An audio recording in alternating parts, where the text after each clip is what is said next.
Ikaw ba ay nagbabalak na maging content creator o vlogger at pinag-iisipan mong mabuti kung .old account mo ba dito sa Facebook? Or gagawa ka na lang ng new account dahil sa .sure po ito na wala pang posibleng maging .violations ito?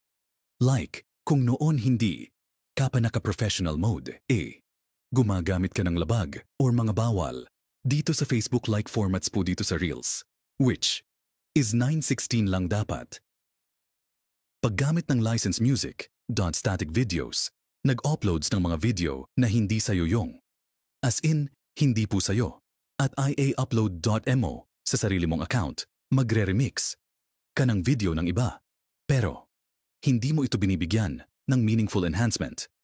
Instead, mag-react ka, wala ka.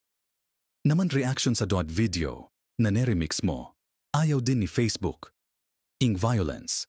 Yes, hakot views po ito.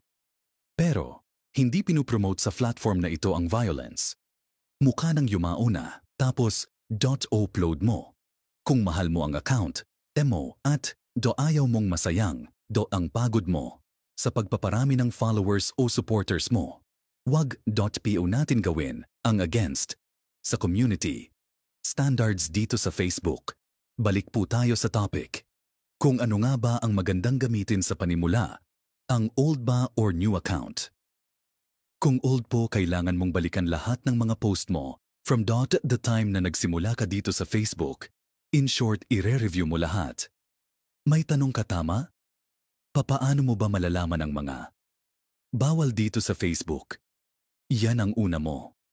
Dapat alamin, magbibigay ako ng isang idea kung saan nag-take ako ng risk at nagtanong kay Meta AI at pinagpaalam ko sa kanya ang mga informations na ibabahagi ko dito sa Facebook at pumayag naman po ang napakabait na si Meta AI.